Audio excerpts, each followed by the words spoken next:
If you think talking about mental illness is scary, imagine what happens when we don't talk about it. Join the conversation. Visit letstalkstigma.org.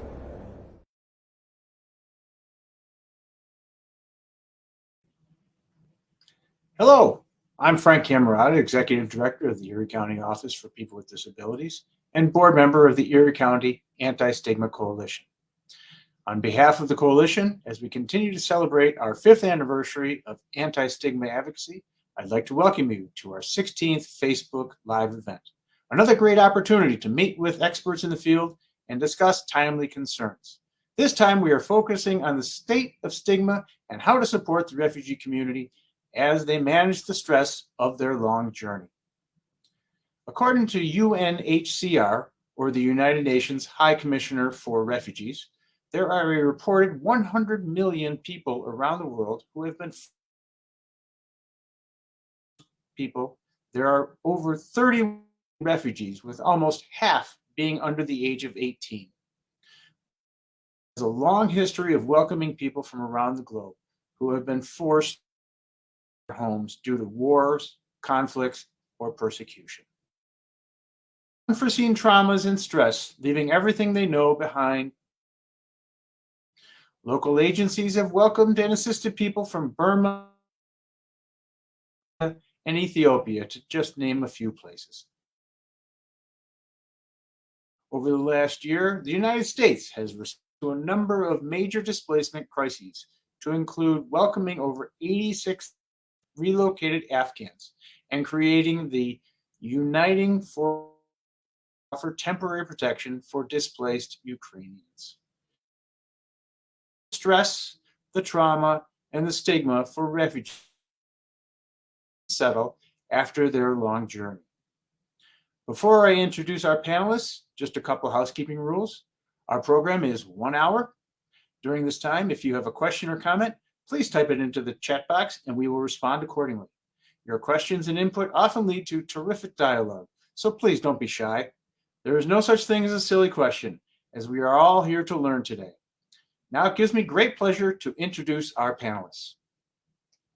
La-Verne Blades is currently the Psychosocial Support Specialist to the Afghan community in the RICH, Refugee Immigrant Center for Healing program at Jewish Family Services of Western New York. Ms. Blades has a background in community development with a focus on lifespan development and trauma services. Ms. Blades' past experiences involved working in foster care and preventative services in Erie and Niagara counties. Ms. Blades was the supervisor of community-based services at Hillside Children's Services and previously was the director of preventative services at Gateway Longview, where she started as a therapeutic supervised visitation specialist. Ms. Blades has also worked at crisis services and a variety of educational facilities. Her trainings and activities include having been a domestic violence rape crisis advocate and elder abuse specialist. Ms. Blades earned her MSW from SUNY at Buffalo and has a BA in psychology and certificate of gerontology from Canisius College. Welcome, La-Verne. Thank you. Jessica Hernandez is a supervising social worker at Journey's End Refugee Services, where she leads a team of long-term and short-term case managers. Ms. Hernandez's social work experience began 14 years ago on a volunteer peer hotline, where she first learned how to respond to community members in crisis and eventually developed into a career consisting of 9 years of case management experience, as well as a community organizer and leader. While Ms. Hernandez's perspective is often systems-focused, she complements her macro lens by learning skills that assist with conflict transformation, community and relationship building, and crisis response practices that are trauma-informed and culturally responsive. Welcome, Jessica. Thank you. And we have Rubens Mukunzi, who was born in Rwanda. With 20 years experience in journalism, he was a radio presenter in one of the private radio stations in Kigali, Rwanda.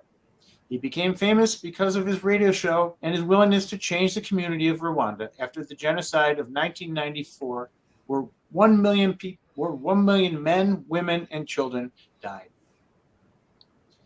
In 2009, Rubens started his own newspaper called Oasis Gazette. He fled Rwanda after being intimidated and harassed by officials because of his role for change. He arrived in Buffalo, New York in May of 2013. He became an interpreter of Kinyarwanda, Swahili, and French. In 2015, Rubens started and first published Caribou News. In Swahili, caribou means welcome. The paper means to integrate the refugee and immigrant population with the rest of the population. It is a multilingual immigrant and refugee-focused newspaper. Rubens received different awards in the community, including Entrepreneur of the Year from Wheatie and Rich Products. He was also selected to be winner of 43 North's business competition, The Pitch. Rubens serves as a board member for Salvation Army and Let There Be Light International. Rubens was recently selected by the Rotary International to be Paul Harris Fellow for his tangible and significant assistance in the Buffalo community. Welcome, Rubens. Thank you for having me today. Thank you so much. Thank you for being here. Thank you for participating. Now let's get right to the questions. Rubens, I'm going to give you the first question, okay? Can you describe the journey a refugee may face coming to a new country? Yeah, it is a long journey. First of all, let me explain that refugees, they have different status. There is refugees coming here in the United States from a refugee camp, and they've been living in the refugee camp for a long, long time, 5 years or 10 years or even more. There's also refugees who come here under a visa, maybe for visiting or different purposes. So these people, they have a long journey, especially when they got here, because there's a long process to get to know the country. But of course, like you asked, soon you land at the airport. Of course, there's a lot of challenges that you face for the first time. Of course, like myself, when I came here, I couldn't speak English. So the language barrier, that's the first frustration that you get. There's other challenges, of course, like weather, especially like Buffalo snows a lot and it's get cold. That's really challenging too. So, but also there's like culture barriers, because where we're coming from, like myself from Rwanda, the culture is completely different. So those are the challenges that we face for the first time. And then you have to handle the issue, depends your status, just to be accepted as a refugee. Because that's a long journey too. For myself, took me about 4 years to be accepted as a refugee in this country. So you understand it's full of frustration. Very good. Thank you. Thank you very much. Jessica, what might a refugee experience, and what are the emotional and physical tolls this takes upon them? Yeah, I think, thank you, Rubens, for laying out your journey and your experience, because I think that really does generalize across the board about like a lot of the challenges that people face when they come and the toll that it can take. The way that we communicate and connect with people is oftentimes through language, and if that's a barrier, that's a huge disconnect. And that ability to then, adjust to your community, to make connections, to build a support network that's can create more stressors for people who are already under a lot of stress. One of the things that we don't really understand, I think a lot of people don't understand, is how our refugees are, even though there's resettlement agencies involved, there's not a lot of financial support. There's only so much financial support. It's very limited. So we're also talking about people who are now also living in poverty, which has its own stress, and then trying to navigate those systems and services, and trying to get access services, medical services, schools, if there's children involved, especially. So there's a lot of work that has to be done to get adjusted to your community, and between the language barriers, between the climate differences, the potential stigma from your community, that can create just more stress on top of everything else that refugees have already been through in terms of, and before they even get here. And then adding on, a lot of times people are, have left people behind as well. So, and that's, and a lot of these things can't be worked out in a short term. It's more of a long-term process. So there's like a chronic stress on top of all of the trauma that was already experienced before getting here, all the violence, all the, violence and trauma that is part of the process, part of being a refugee in the first place, which can then, that impacts people's mental health and wellness. So there's obviously quite a bit of trauma, and just coming to the States is not a panacea, right? It's not as great as everyone thinks it's going to be. But La-Verne, I'm going to give you the next question. What are current mental health challenges in the immigrant community? Many challenges face the community or communities. Some of the basic challenges that people are dealing with, as stated prior, would be making sure that they even identify what mental illness is.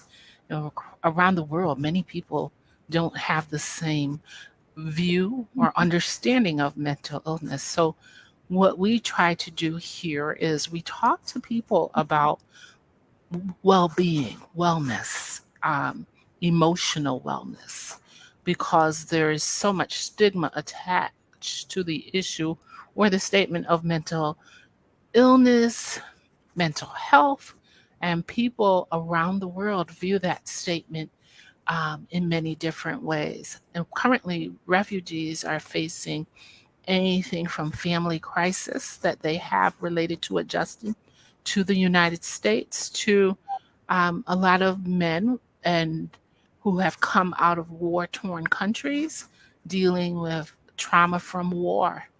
I see men every day carrying around videos and pictures of the war experiences that they're fleeing from, and they're trying to deal with that past trauma and adjust to a world that they really don't know here in our country. Interesting. Okay. So it's, you touched upon the trauma piece, and both La-Verne and Jessica, you are staff at the refugee resettlement agencies, local refugee resettlement agencies. At times, it's got to be very difficult in your roles. The last time I did a Facebook Live, we talked about vicarious trauma and how trauma affects the helper. Can you, La-Verne, can you touch upon that? Or Jessica, can you touch upon that? Most definitely. Vicarious traumatization is very present among our workers. I would be incorrect in stating that we don't experience any vicarious trauma, but we do. Our staff, we have what's called our regular supervision that occurs within our agency, but our agency has done something that I think is phenomenal. They train our workers in what's called mental health first aid.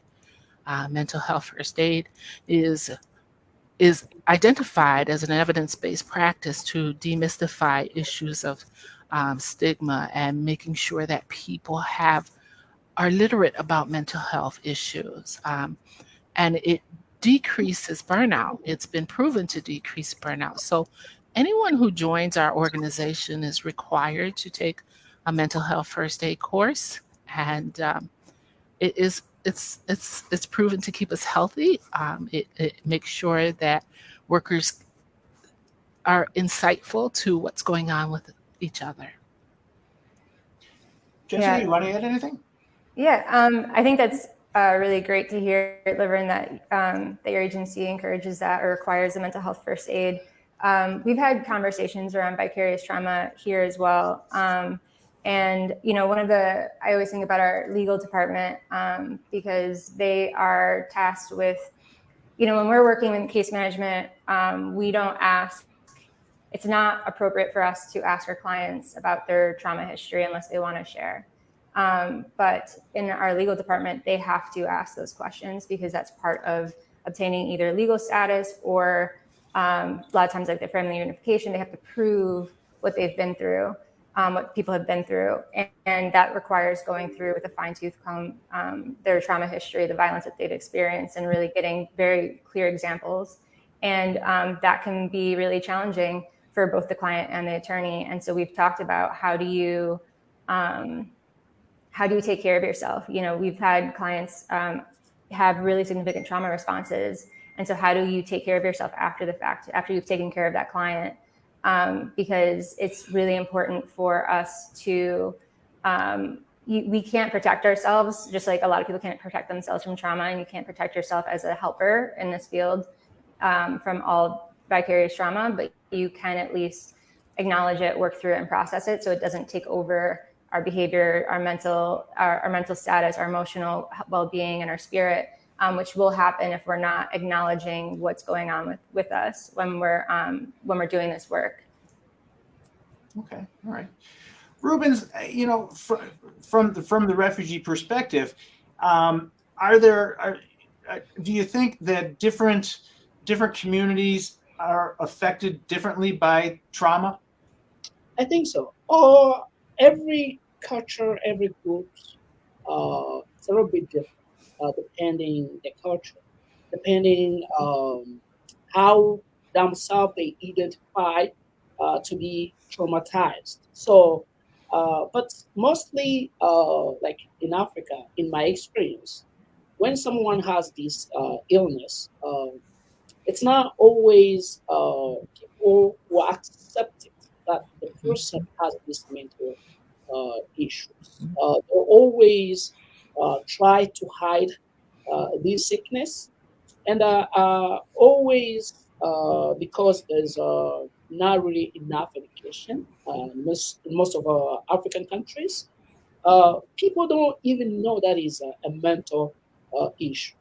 Of course, these are the challenges. If you go in other countries besides Africa, people they have their own ways that they take care of these issues. Of course, soon refugees get here too. This is still another challenge because people themselves they, s- they stay in this stigma because they don't want anyone to know what's going on. I'm giving you an example. I know a guy, he was a refugee, and I hired him in my cleaning company. I own a business, I do cleaning. So, but it took me about 2 years to discover that this guy had this illness. So you understand, all the time I'll give him a work to do. He will never show me that he has this sickness. So yeah, you understand that people really don't uh, really take serious this illness, and soon they don't have people to help them. Of course, it become really worse. Okay, all right. La-Verne, what does the local resettlement coordination for immigrant mental health services look like? I think that the coordination is really focused on being multidisciplinary, making sure that all the resettlement agents have come together and we have talked about services. We collaborate around the mental health services. An example is when a refugee or immigrant comes to our our community. Oftentimes, we've collaborated with agencies such as Jericho Road, and we go when people have their very first medical exam. We will go. Our agency has gone, and we have done mental health assessments. We use a mental health assessment called RHF 15, and it basically is a tool to see where someone is in their mental health. Are they experiencing trauma? It focuses on past history of trauma prior to coming here and where they are as of the day that we are providing the assessment. Along with that, we have collaborated on support groups for men and women.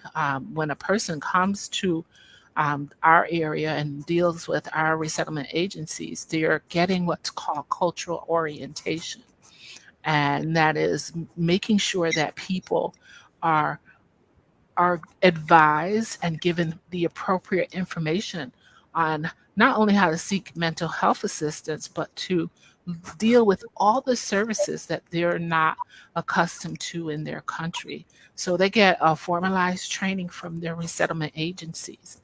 And included in that training, that orientation, JFS has just put in a piece called Psychosocial Support. So it's another level of dealing and addressing mental health issues, but also providing support. Many immigrants and refugees come here, they're the only one that they know.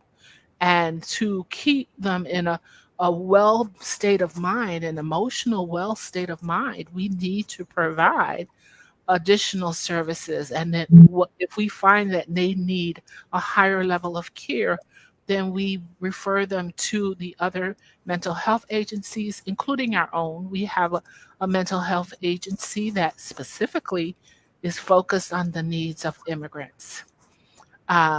We also have collaborated as resettlement agencies in the area of providing services for wellness for women, taking a look, and we've joined together and we put on a women's health fair to address not only physical health, but mental and emotional health. What I would say is traditional mental health services are utilized, but I would challenge our community to look at the basic things that an immigrant and refugee needs. Do you have translation? When you sit in front of someone as a practitioner, are you prepared to just address their language needs?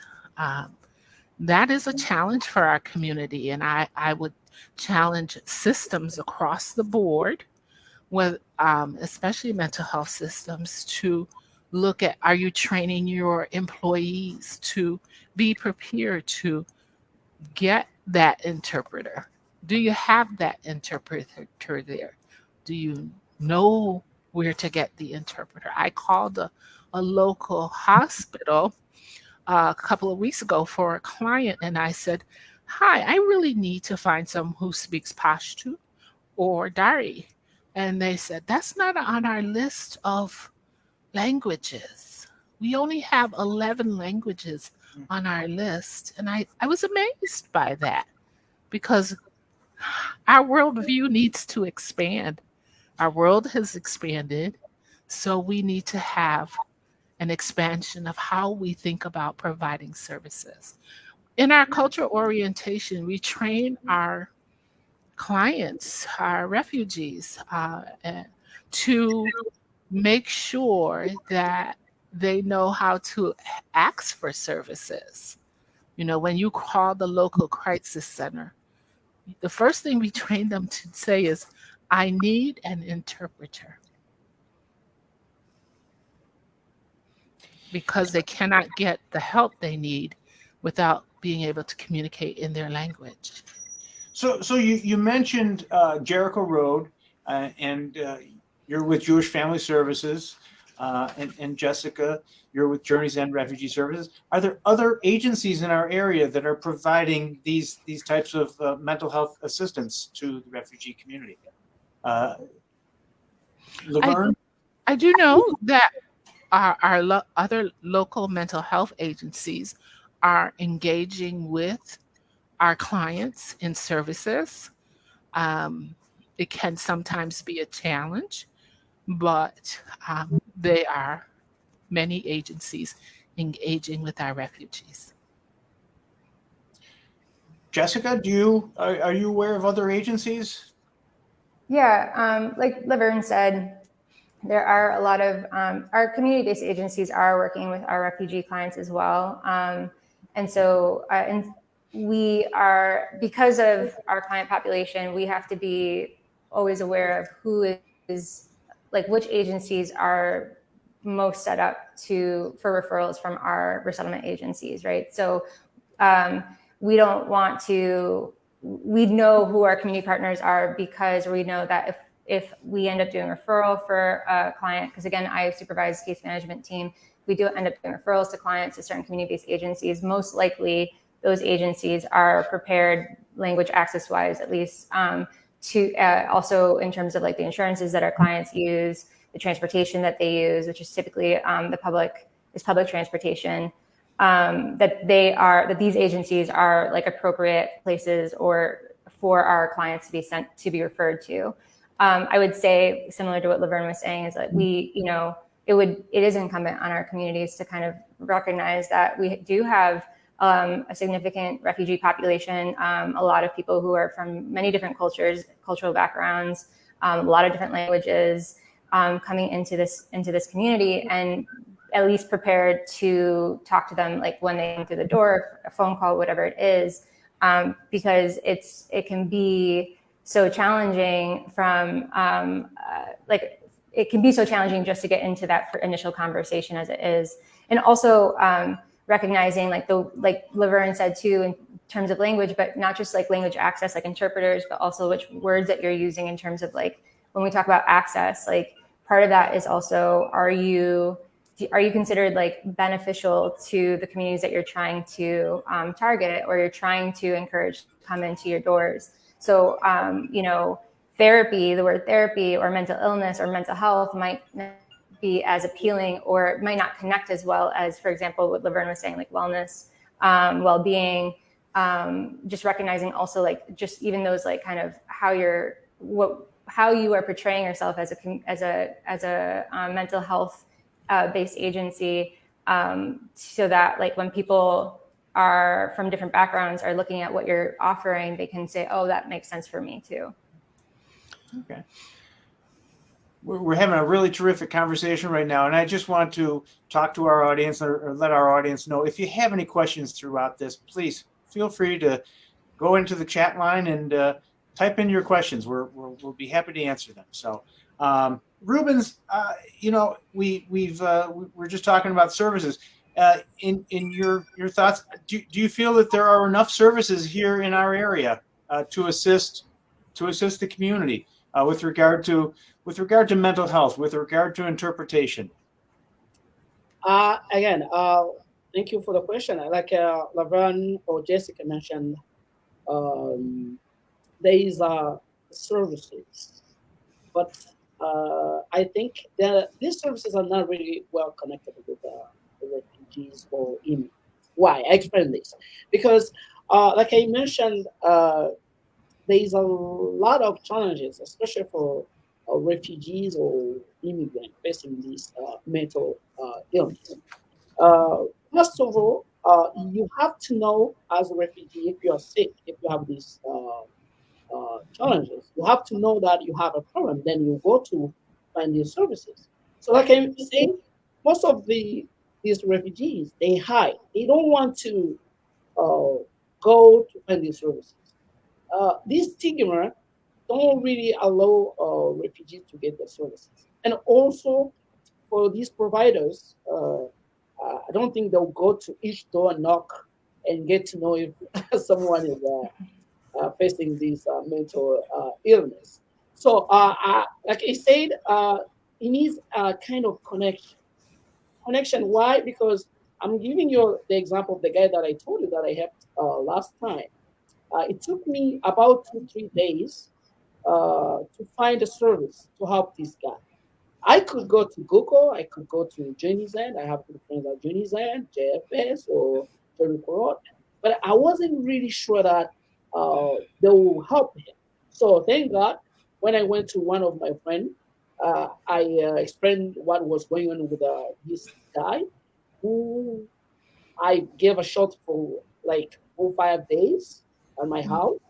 And in the night, when I was hoping he's sleeping, in the morning when I woke up, he disappeared. And I had to wait in the night because he couldn't find another shelter. Then that time it was cold and rainy. He came back to my house. But I ran to this friend, and this friend they directed me to a service to help him. So they took care of this guy. But it took me a time to find the service. It doesn't mean that there's no services. There's services. We need like a connection, and we need refugees and immigrants to know that there is available services for them too. That's what I'm thinking. Okay. All right, very good. If anyone is just joining us, I'm Frank Cammarata from the Erie County Anti-Stigma Coalition, and I'm joined by La-Verne Blades from Jewish Family Services of West New York, Jessica Hernandez from Journey's End Refugee Services, and Rubens Mukunzi. Today we are discussing refugees, their long journey, and how it affects their mental health and well-being. Everyone joining us, please take a minute and check out our website, letstalkstigma.org, and maybe join the nearly 4,000 others in taking the pledge to end stigma. Also, if you are connected with a business, organization, or faith community, you can become an organizational member of the Anti-Stigma Coalition. You can find information for this on our website under the Members tab. Let's get back to our questions. Jessica, we haven't touched upon this yet, but what is cultural humility? Thanks for that question. So cultural humility, a lot of people probably have heard cultural competency over the years. And there's been an interest in moving towards using the term cultural humility instead.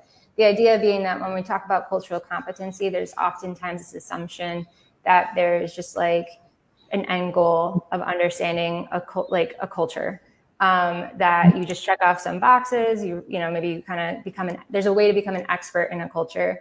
And when we're working with people, especially in like the helping field, everybody's different, even if they're from similar cultures. We use terms, and at least in social work, subcultures too. Like people move in and out. They have many different identities, multiple facets of who they are. So it's really important that we start to think about like being with the person who's in front of us and really listening, and recognizing that even though we might understand, like we might understand the language that they're using, or some of like the cultural background, like cultural norms in like a very generalized perspective, that's not the end all be all of who that person is. And so it's a lifelong journey of like learning about people and cultures. And if you're not from a culture, the likelihood that you're really going to understand it, like it's just it's a little bit detaching your ego or the assumption that you're just going to become an expert at some point. It's always like the expectation that you're always going to be learning. Okay. All right. Very good. And along that line, La-Verne, are local services tailored to? Do you feel our local services are tailored to meet the needs of people who are not from the Western world? I think that we as a community, we need to become familiar with the Eastern practices around mental health. We have to become familiar that there may be a community who does not use talk therapy. Some communities may, and many communities I know in Africa and Asia approach the issue of mental illness totally different. For example, in an African community, first of all, they don't say mental illness. They may say this person is mad. They need some help. They have a problem. So let's send them to the spiritual leader. Let's send them to the spiritual community. Sometimes it's viewed as witchcraft or the need to exorcise that person. Sometimes it's the need to use a herbal remedy. That's how it's perceived. So we have to become very familiar with the practices that Eastern communities use in the Eastern world versus our Western world. We focus on what is the diagnosis, and I'm not saying that that is not necessary, but first of all, we have to learn what that person is perceiving about themselves, their worldview, and their story. We, in our own world, in this Western community, come with our own biases, and we have to ensure that we become more tuned in with the perception that the Western community who's coming into our community, what's their view about what they think mental illness is? What's their view about what they think their problem is? You cannot help a person unless you know who they are.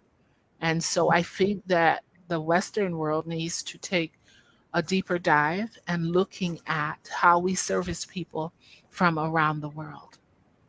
Okay. We've gotten a couple of questions here from our listeners.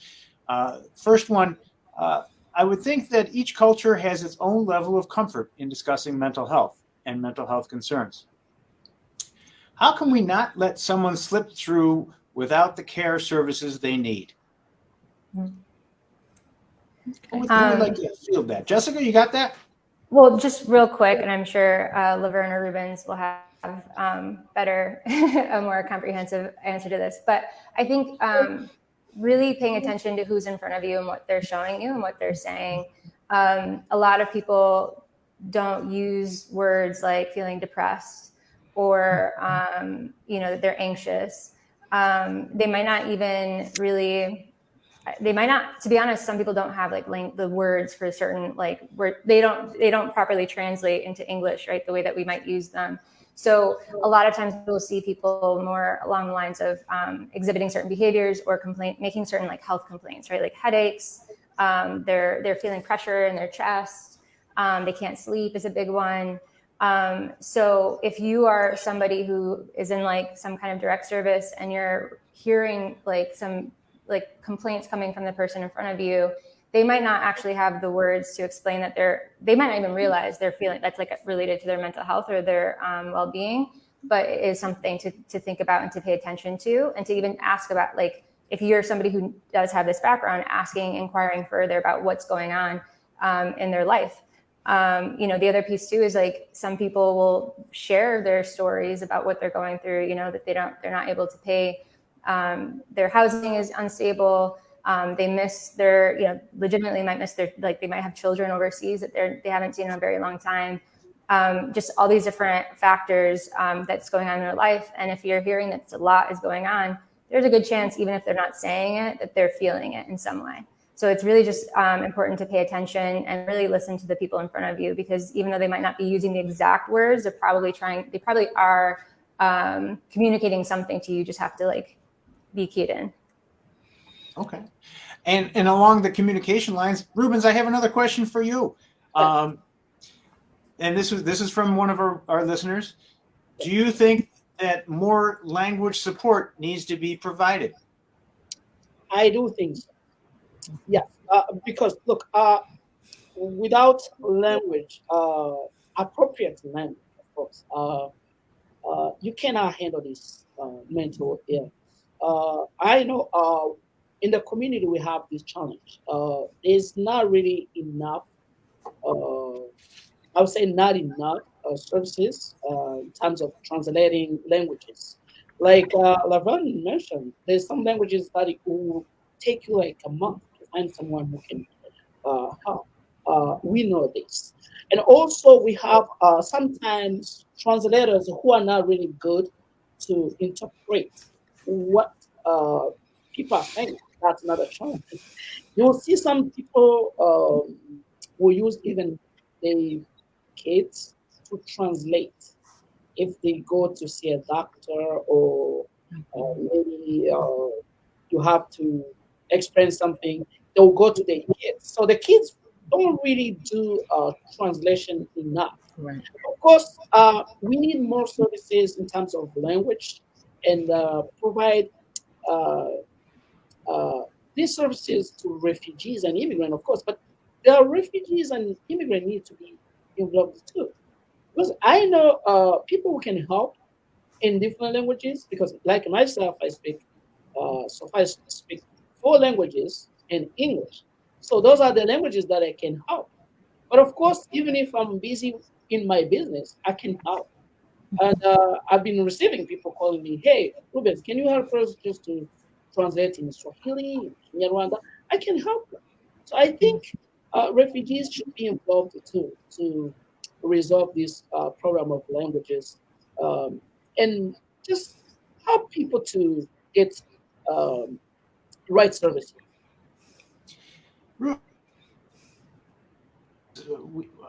I understand it can be complicated. Are there other things we as a community can do better? That's my question, Frank. Yes. Oh yeah, definitely. Yeah, again, that's a good question. So, look, like I mentioned when I started this show, refugees when they're coming here, they faced a lot of uh, things back home: war, abuse, trauma, depression, a lot. So when they got here, they want to feel more home. So how can we help them to feel more home? Of course, we need to listen to them. That's very important. Of course, you cannot learn every person culture, like someone who comes from South Sudan or from Burma. You can't. But do the best, like Jessica mentioned. We need to learn about their cultures.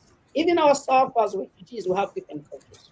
So, but how we can respect each other and listen to each other so that we can handle these issues. I think in terms of helping refugees, and especially these people who have these mental issues, we need just to make sure on what their background was looking like in the past too. Because we always think, okay, someone has a beautiful house, has a job, go to school, but this person is really struggling because of this sickness. So we need to know the background. And I will encourage refugees too to speak out, to speak out. Because most of these refugees, like I said, they went through different challenges, but they don't want to speak up. So it is a great, especially in this country where we have a freedom of speech, where you can express yourself. Take this advantage. Talk about your stories. So on both sides, we need to work hard, respect listening refugees, and the refugees they need to uh, talk about the past and talk about the challenges in the community. Okay. Thank you. Great. We got another question, and it's sort of along what you were just talking about, Rubens. But are agencies looking for volunteers to help families outside of normal agency services, like a big brother, big sister, mentor, or just a friend to help them adapt in the community? La-Verne, Jessica, yeah, La-Verne, I think you took the last one. I'll give it to Jessica. Is that all right? Yes, that's fine. Oh, yeah, yes, we are. I can speak for Journey's End that we do have, like, we have a co-sponsorship model. We're looking for, and we always are looking for volunteers that would be willing to, just assist in different, like, just anything that you can think of, like, that people might need. Just if you think we take it for granted, like, what we understand about our communities and the systems and the resources that are here. Like, our client population is coming from a completely different world many times than what we have experienced living here. So anything that you think might be easy, like, it can be harder just because it's new. It's a completely new situation. So yes, we have a co-sponsorship model. We have also our agency has a mentor program for young adults as well. So we're always looking for mentors for that program too. So yes, if you look up, there are 4 refugee resettlement agencies, and on our websites we'll tell you what we're looking for sure. I don't know, La-Verne, do you also have a model as well? Yes, and we do have a coordinator of volunteer services. We are always posting on our website um, about the volunteer needs that we have.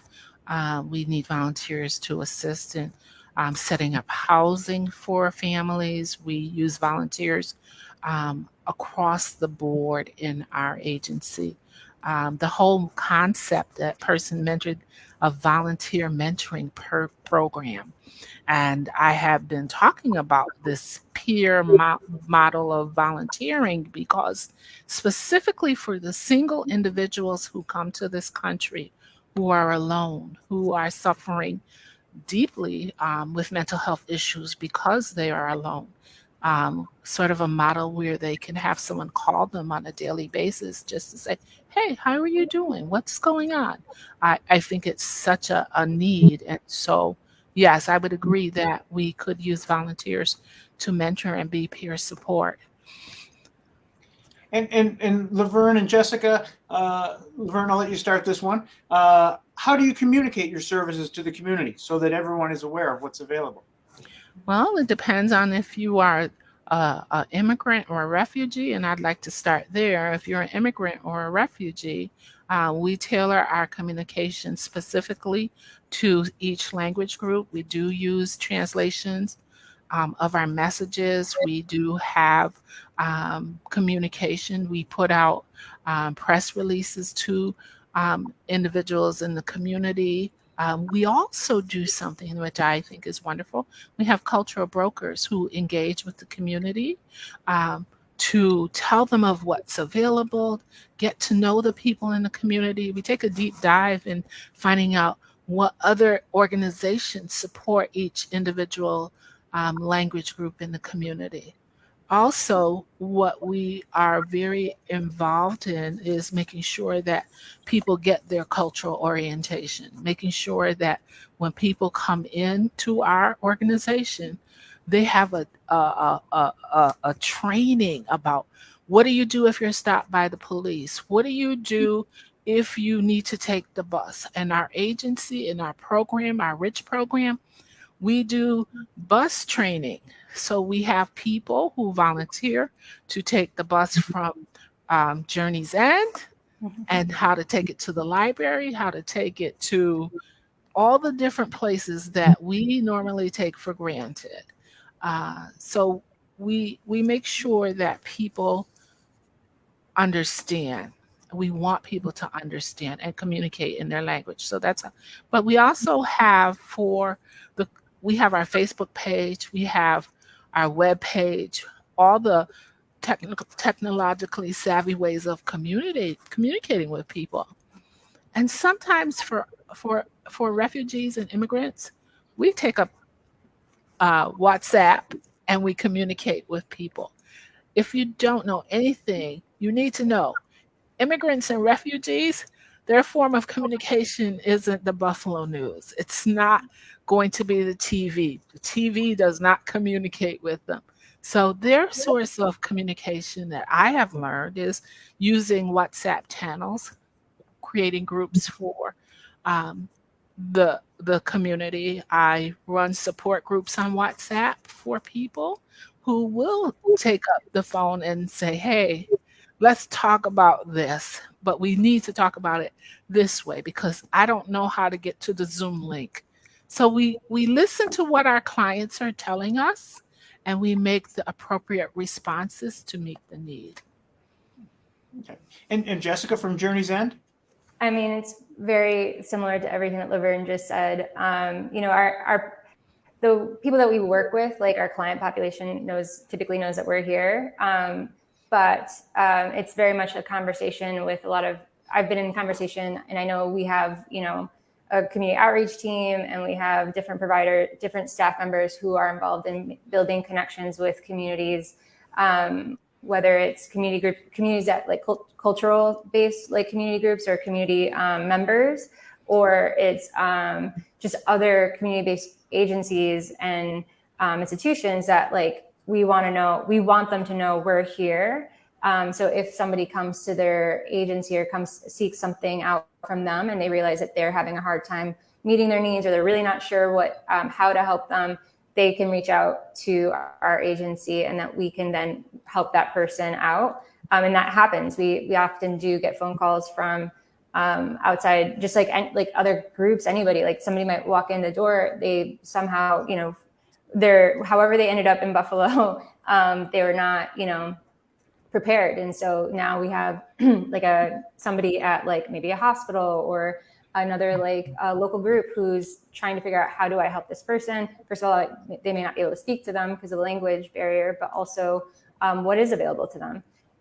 So we often field phone calls from just general people who are trying to figure out how to help somebody in front of them. Okay. All right. I'm going to bring it back to our main topic and the trauma piece,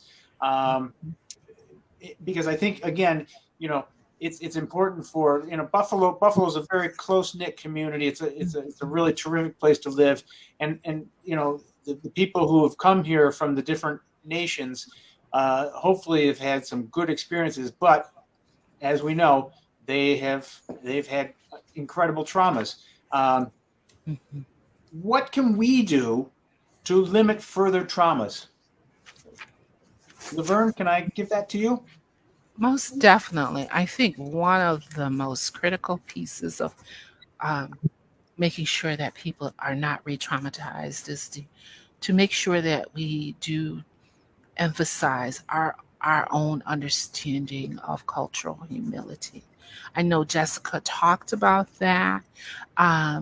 One of the things that we need to make sure as any practitioner or anyone providing mental health services, or even if you're not, you must make sure that you know the person who's sitting in front of you. You must make sure you know their story.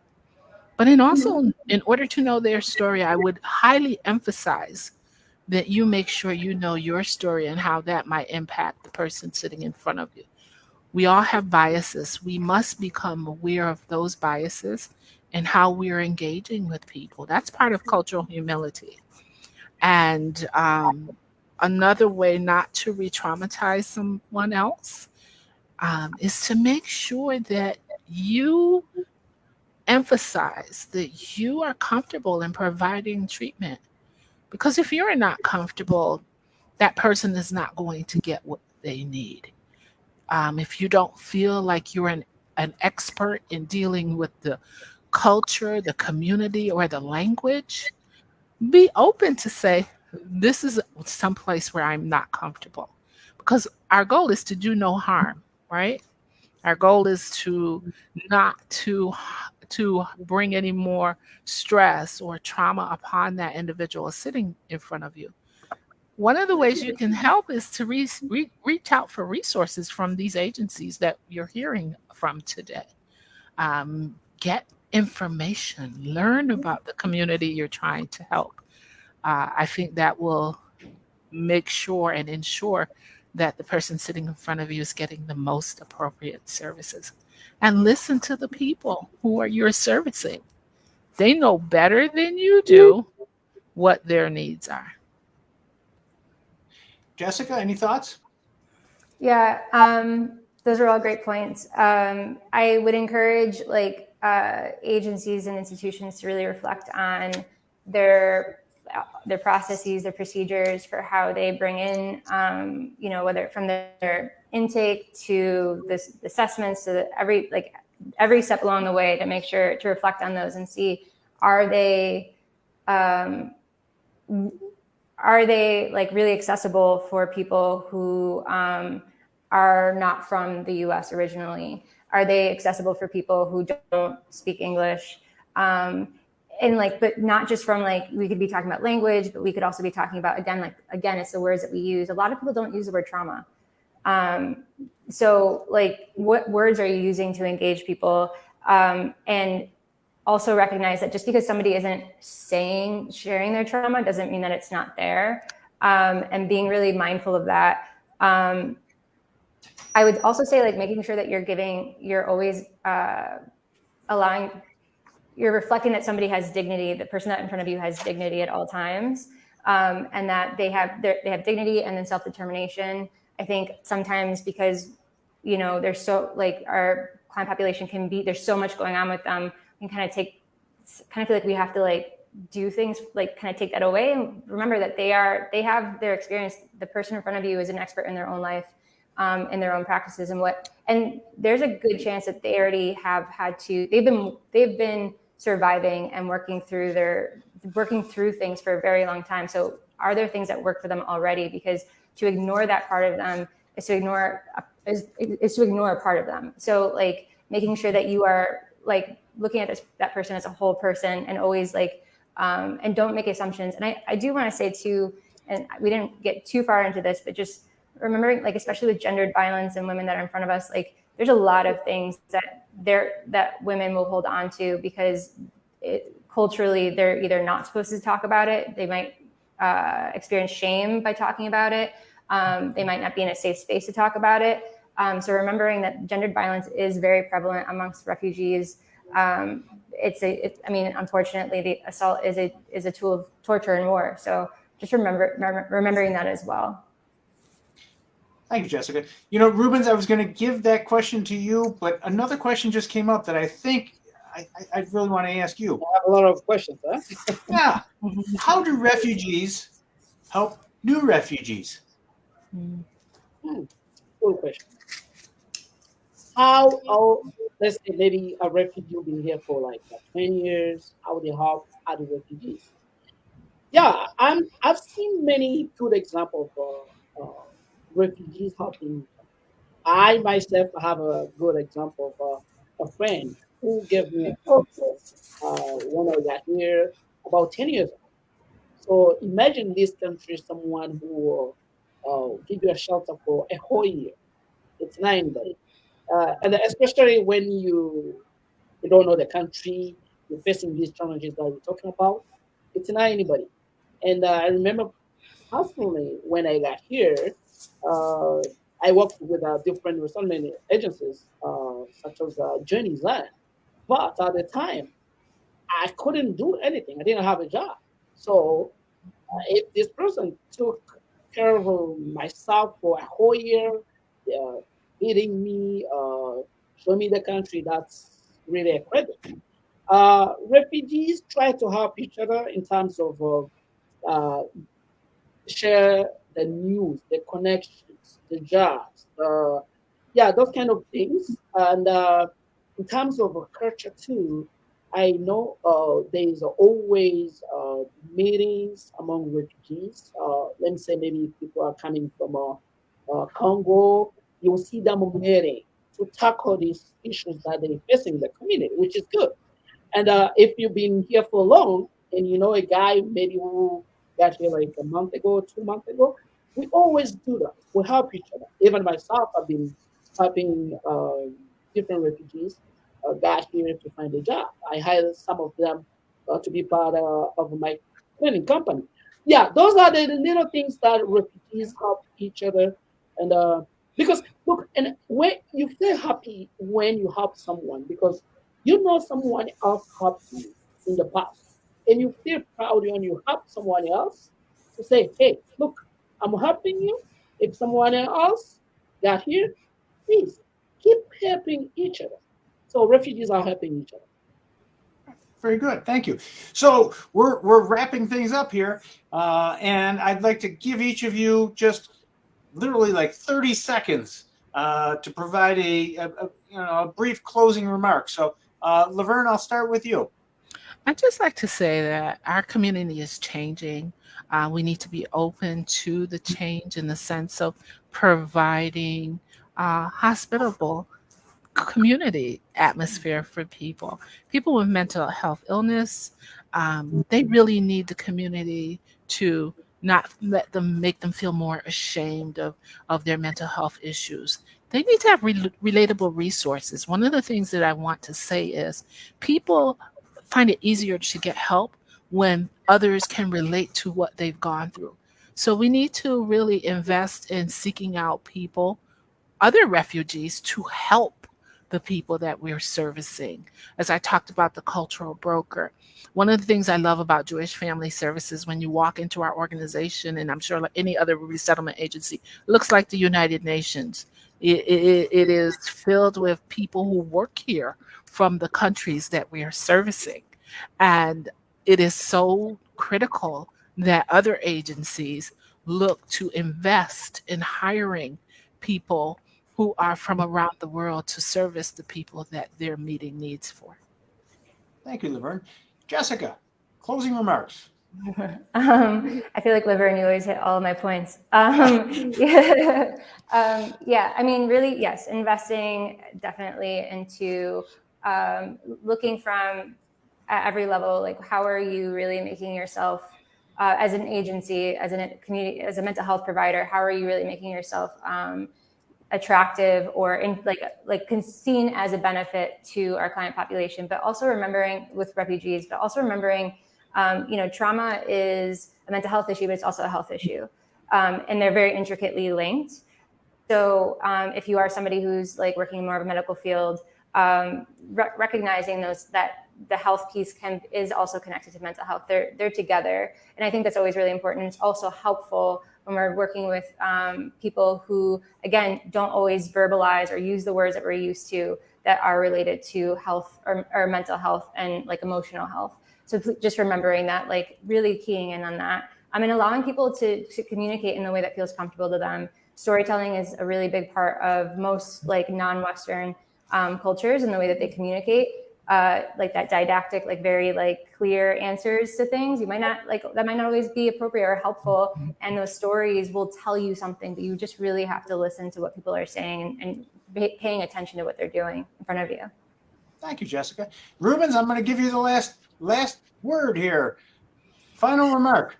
Thank you so much, Frank. Again, we tackle all this, but again, my message goes to refugees and immigrants. We are lucky to be in this beautiful country. Let's use these services available for us. Let's just look. Back home, we struggled a lot in the war, in the conflict, and a lot of abuses, and we got these trauma or these mental illnesses. We went through different challenges. So this is a place to say I'm home. So let's use the services. And again, I want to call Babylonians, Americans in general, to give refugees and immigrants much respect. Love them, welcome them, see them as your neighbors. So that's the most important my message today. Thank you so much. From the City of Good Neighbors, Rubens, that's a wonderful statement. Thank you so much. Thank you. As a reminder to our audience, we need you to take the pledge to end stigma by going to our website, letstalkstigma.org. If your organization would like to join us in our cause, there's information on the website as well. Just click on the Members tab to find out how. Together, we can reduce stigma and create an environment of support where help seeking and help giving are the norm. Once again, I'd like to thank our panelists, La-Verne Blades, Jessica Hernandez, and Rubens Mukunzi. I'd also like to thank everyone behind the scenes. There's a lot of people behind the scenes, but just naming a few people here. Kathy Spillman from Journeys End Refugee Services for her informational support. Mike Telesco from Telesco Creative Group for his vision and technical support. Carol Doggett from the Mental Health Advocates of Western New York, and Karen Karaszewski from KKPR Buffalo for her support as well. So on behalf of the Erie County Anti-Stigma Coalition, until next time, I'm Frank Cammarata. Stand up for stigma, and good luck on your wellness journey. Thank you, everyone. Thank you. Thank you. Thank you.